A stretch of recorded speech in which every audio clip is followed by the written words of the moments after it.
ആലോചിച്ച് നിൽക്കാതെ ഇപ്പോൾ തന്നെ ഞാൻ മടങ്ങിയെന്ന് തുറന്നു പറഞ്ഞ് അള്ളാഹുവിലേക്ക് തിരിച്ചു വരിക. സഹോദരങ്ങളെ, ഞാൻ അവസാനിപ്പിക്കുന്നു. നമ്മുടെ ജീവിതത്തിൻ്റെ ലോകത്തിൽ ഒരു യാത്രയിലാണ് നമ്മളുള്ളത്. നമ്മുടെ ക്യാമ്പസ്, നമ്മുടെ വീട്, നമ്മുടെ ആഗ്രഹങ്ങൾ, അഭിലാഷങ്ങൾ, കോഴ്സുകൾ, സിലബസുകൾ, ക്വസ്റ്റ്യൻ പേപ്പറുകൾ ഒരു ലോകത്താണ്. അവിടെ നിന്ന്, ആ തിരക്ക് പിടിച്ച ലോകത്ത് നിന്നും അല്പം വിശാലമായൊരു സ്ഥലത്തേക്ക് ചെറിയൊരു ജനവാതിൽ തുറന്ന് നോക്കൂ എന്ന് നമ്മളോട് നമ്മുടെ സുഹൃത്ത് പറഞ്ഞിരിക്കുകയാണ്. നോക്കൂ, വിശാലമായൊരു ലോകം. സഹോദരങ്ങളെ, ആ ലോകമാണ് നാം ഈ പ്രോഫ്കോണിലൂടെ കണ്ടുകൊണ്ടിരിക്കുന്നത്. ഇതിനു മുമ്പ് വന്ന മുഴുവൻ പ്രോഫ്കോണുകളിലും പങ്കെടുത്തവരോടല്ല ഞാൻ പറഞ്ഞത്, എന്നും ജനവാതിൽക്കലിരുന്ന് മടുത്തവരോടല്ല ഞാൻ പറയുന്നത്. ക്യാമ്പസിൽ നിന്നും ഏതോ ഒരു സുഹൃത്ത് ഇഷ്ടമില്ലാതെ നമ്മളെ കൂട്ടിക്കൊണ്ടുവന്ന് മനോഹരമായ നമ്മുടെ തിരക്കുകൾക്കും മുഷിപ്പുകൾക്കും പഠനങ്ങൾക്കും സിലബസുകൾക്കും ഇടയിൽ ചെറിയൊരു ജനവാതിലിലൂടെ നമുക്ക് കാണിച്ച്, സുഹൃത്തെ നോക്കൂ, അവിടെ തണുത്ത കാറ്റുണ്ട്, അവിടെ തെളിഞ്ഞ വെളിച്ചമുണ്ട്, അവിടെ നീ തേടുന്ന ലക്ഷ്യസ്ഥാനമുണ്ട്, അവിടെ സ്വർഗമുണ്ട്, അവിടെ സമാധാനമുണ്ട് എന്ന് കാണിച്ചു തരുമ്പോൾ ഈ വാക്കിലെ, ഈ സദസ്സിലെ ഓരോ വാക്കുകളും നേരാംവണ്ണം കേട്ടുൾക്കൊണ്ടവർക്ക്, ഈ സത്യത്തിൻ്റെ പ്രകാശം അല്പാൽപമായി മനസ്സിനെ തലോടി തുടങ്ങുന്നവർക്ക്, സഹോദരങ്ങളെ, ഈ ദിവസങ്ങൾ ജീവിതത്തിൻ്റെ ആയിരക്കണക്കിന് നാളുകളിൽ മറക്കാൻ പറ്റാത്ത 3 ദിവസങ്ങളായിരിക്കും. ഇസ്ലാമിനെ ശരിക്കറിയുകയും ശരിയായ വിശ്വാസത്തിലും ആചാരത്തിലും ജീവിച്ച് അള്ളാഹുവിൻ്റെ നാമഗുണ വിശേഷണങ്ങളെ അറിഞ്ഞനുഭവിച്ച് അള്ളാഹു ഇഷ്ടപ്പെട്ട, അള്ളാഹു സ്നേഹിക്കുന്ന, അള്ളാഹു കരുണ ചെയ്യുന്ന, അള്ളാഹു സംതൃപ്തിയോടെ ഏറ്റുവാങ്ങുന്ന, അള്ളാഹുവിന് ഇഷ്ടപ്പെട്ട ദാസന്മാരിൽ ഉൾപ്പെടാൻ അള്ളാഹു നമ്മെ എല്ലാവരെയും അനുഗ്രഹിക്കുമാറാവട്ടെ. ഈ ധന്യമായ നിമിഷങ്ങൾ പ്രതിഫലമായി പരലോകത്ത് നമുക്കേവർക്കും കാണിച്ചു തരുമാറാവട്ടെ. റബ്ബന ആതിനാ ഫിദ്ദുനിയ ഹസന വഫിൽ ആഖിറതി വഖിനാ അദാബന്നാർ വൽഹംദുലില്ലാഹി റബ്ബിൽ ആലമീൻ. അല്ലാഹുമ്മ സ്വല്ലി അലാ മുഹമ്മദ്.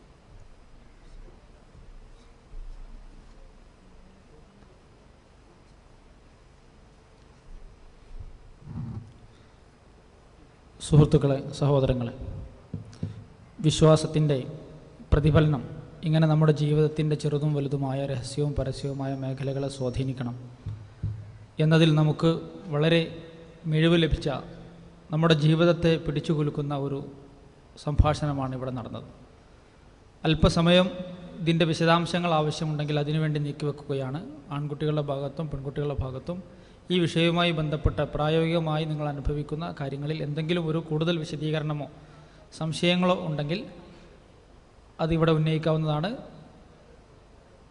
വളരെ പെട്ടെന്ന് ചോദ്യം ചുരുക്കി ചോദിക്കുക. ആൺകുട്ടികളുടെ ഭാഗത്ത്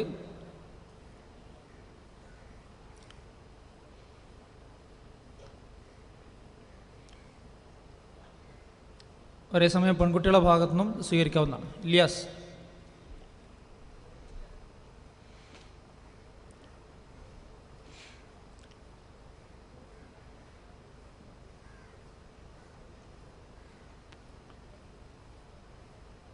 ബോയ്സിൻ്റെ ഭാഗത്ത് ആരെങ്കിലും ഉണ്ടെങ്കിൽ എഴുന്നേറ്റ് നിൽക്കുക.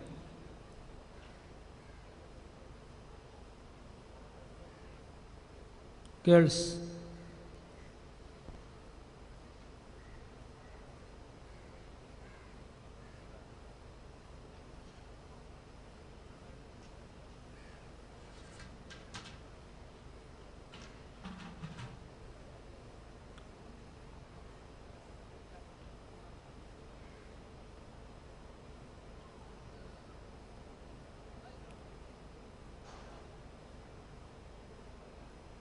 സംക്ഷിപ്തമായ ചോദ്യോത്തരവേള ഉപയോഗപ്പെടുത്തുന്നില്ല എന്നാണ് തോന്നുന്നത്. അതിവിടെ അവസാനിപ്പിക്കുന്നു. ഈ വിഷയത്തിൽ കൂടുതൽ നിങ്ങൾക്ക് വ്യക്തിപരമായും നേരിട്ടും പഠിക്കാനും മനസ്സിലാക്കാനും ഇദ്ദേഹത്തെ പോലെയുള്ള ഫാക്കൽറ്റികളെ ഉപയോഗപ്പെടുത്താവുന്നതാണ്. ഇവിടെ നമ്മൾ ഈ പ്രോഫ്കോൺ നഗരിയിൽ സജ്ജീകരിച്ചിട്ടുള്ള ഗൈഡൻസ് കോർണറുമായി ബന്ധപ്പെട്ടാൽ നിങ്ങൾക്ക് ഇത്തരം വിഷയത്തിൽ സഹായം ലഭിക്കുന്നതാണ്. നമ്മുടെ ഈ സമ്മേളനത്തെ അഭിസംബോധന ചെയ്യുന്നതിന് വേണ്ടി കേരളത്തിലെ വ്യത്യസ്ത സാമൂഹിക, രാഷ്ട്രീയ, വിദ്യാർത്ഥി സംഘടനകളുടെ പ്രതിനിധികൾ ഇവിടെ വ്യത്യസ്ത ദിവസങ്ങളിൽ വരാമെന്നെറ്റിയിട്ടുണ്ട്. നമ്മുടെ എളിയ ക്ഷണം സ്വീകരിച്ച് ഇപ്പോൾ നമ്മുടെ മുന്നിൽ അതിഥിയായി എത്തിയിട്ടുള്ളത് മുസ്ലിം സ്റ്റുഡൻസ് ഫെഡറേഷൻ MSFൻ്റെ സംസ്ഥാന ജനറൽ സെക്രട്ടറി ആദരണീയനായ TP അഷ്റഫ് അലിയാണ്. അദ്ദേഹത്തെ ഈ വിദ്യാർത്ഥി കൂട്ടായ്മയെ അഭിസംബോധന ചെയ്യുന്നതിന് വേണ്ടി സ്നേഹപൂർവ്വം ക്ഷണിക്കുന്നു.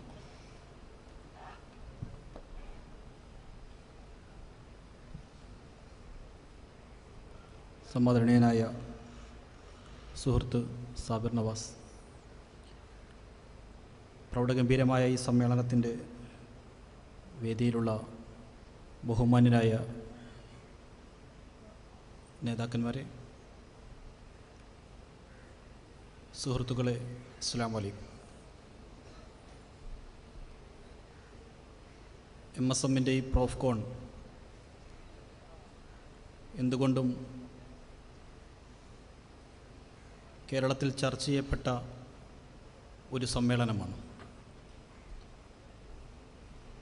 നിരന്തരമായി നടന്നുവരുന്ന ഇത്തരം പരിപാടികളെ സൂക്ഷ്മമായി നിരീക്ഷിക്കുന്ന ഒരു വിദ്യാർത്ഥി സംഘടനാ പ്രവർത്തനം എന്ന രീതിയിൽ ഇവിടെ എത്തിച്ചേരാനും നിങ്ങളുമായി കാണാനും സാധിച്ചതിനെ ഞാൻ ആദ്യമായി അള്ളാഹുവിനോട് നന്ദി പറയുന്നു. അൽഹംദുലില്ലാഹ്.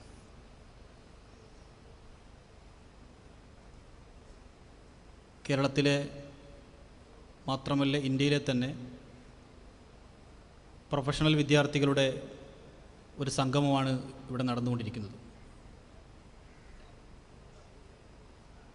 വിദ്യാർത്ഥി സംഘടനകൾക്ക് പ്രവേശനം നിഷേധിക്കപ്പെട്ട ഒരു വിലക്കപ്പെട്ട സ്ഥലമായിട്ടാണ് കേരളത്തിലെ പ്രൊഫഷണൽ ക്യാമ്പസുകൾ ഇന്ന് അറിയപ്പെടുന്നത്. മാനേജ്മെൻറ്റുകളുടെ തുരുത്തുകളായി തീരുന്ന പ്രൊഫഷണൽ കോളേജുകളിൽ കേരളത്തിൽ സംഭവിച്ചുകൊണ്ടിരിക്കുന്ന യഥാർത്ഥമായ ചലനങ്ങൾ മറ്റു ക്യാമ്പസുകളിൽ സംഭവിക്കുന്നത് പോലെ, നടക്കുന്നത് പോലെ, അറിയുന്നത് പോലെ പ്രൊഫഷണൽ ക്യാമ്പസുകളിലെ വിദ്യാർത്ഥികൾ അറിയാനുള്ള സാധ്യത വളരെ കുറവാണ്. പഠനത്തിൻ്റെ ആധിക്യം മൂലവും സെമസ്റ്ററുകളുടെ അതുപോലെ തന്നെ മറ്റു പരീക്ഷകളുടെയുമൊക്കെ പാഠ്യപരമായ ആ ഒരു പ്രശ്നങ്ങളുടെയൊക്കെ പിന്നാലെയും വിദ്യാർത്ഥികൾ നിരന്തരമായി ഏർപ്പെടുന്നത് കൊണ്ട് തന്നെ ആർട്സ് കോളേജിലെ വിദ്യാർത്ഥികളെപ്പോലെ സംഘടനാ രംഗത്ത് സജീവമായവരില്ല പ്രൊഫഷണൽ വിദ്യാർത്ഥികൾ. അതുകൊണ്ട് തന്നെ ഇത്തരത്തിൽ പ്രൊഫഷണൽ വിദ്യാർത്ഥികളുടെ ആകെ കൂടെയുള്ള ഒരു മീറ്റിംഗ് എന്ന് പറയുന്നതിന് വളരെ വലിയ ഒരു നല്ല ഒരു സമ്മേളനമായിട്ടാണ് നോക്കിക്കാണുന്നത്. പ്രൊഫഷണൽ വിദ്യാർത്ഥികളിൽ അതല്ലെങ്കിൽ പ്രൊഫഷണൽ വിദ്യാർത്ഥികൾക്ക് വേണ്ടിയാണ് കേരളത്തിൽ ഏറ്റവും അധികം സമരങ്ങൾ നടക്കുന്നത്. കേരളത്തിലെ ഉന്നത വിദ്യാഭ്യാസ രംഗത്തെ പ്രശ്നങ്ങൾ മുഴുവനും ചർച്ച ചെയ്യപ്പെടുന്നത് പ്രൊഫഷണൽ മേഖലയുമായി ബന്ധപ്പെടുത്തിയാണ്. ഇങ്ങനെ നിരന്തരം ചർച്ച ചെയ്യപ്പെടുന്ന ഒരു മേഖലയിൽ വിദ്യാർത്ഥികൾക്ക് വേണ്ടത്ര രൂപത്തിലുള്ള ജനാധിപത്യ അവകാശങ്ങൾ നടക്കാതെ പോകുന്നത്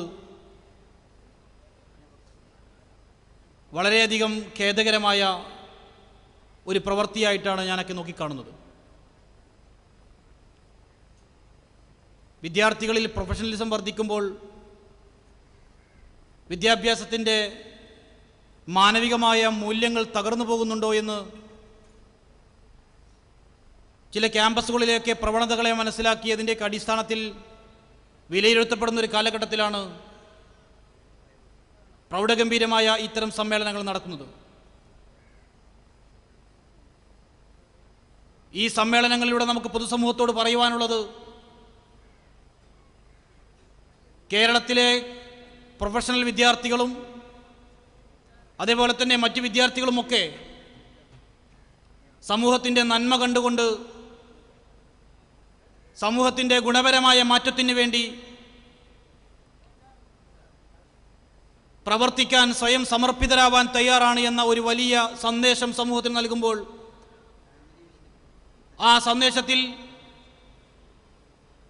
ഈ വിദ്യാർത്ഥികളെ ഭാവിയിൽ നല്ല പ്രൊഫഷണലുകളായി പുറത്തേക്കിറങ്ങുമെന്ന് ആഗ്രഹിക്കുന്ന സമൂഹത്തിന് വളരെയധികം സന്തോഷം നൽകുന്ന ഒരു പ്രവണതയായി കാണുന്നു. നമ്മുടെ നാടിൽ സംഭവിച്ചുകൊണ്ടിരിക്കുന്നത് വിദ്യാഭ്യാസത്തിൻ്റെ മാനവികമായ മൂല്യങ്ങൾ നഷ്ടപ്പെട്ടുകൊണ്ടിരിക്കുകയും കേവലം ഡിഗ്രി സമ്പാദനത്തിന് വേണ്ടി പഠനം ഒരു പ്രക്രിയയായി നീങ്ങിക്കൊണ്ടിരിക്കുകയും ചെയ്യുന്ന വിദ്യാഭ്യാസ ലോകത്തെ സൂക്ഷ്മമായി നിരീക്ഷിക്കുമ്പോൾ ആ രൂപത്തിലുള്ള വിദ്യാഭ്യാസ പ്രക്രിയയാണ് നമ്മുടെ നാട്ടിൽ നിന്ന് നടന്നുകൊണ്ടിരിക്കുന്നത് നമുക്ക് മനസ്സിലാക്കാൻ സാധിക്കുന്നുണ്ട്.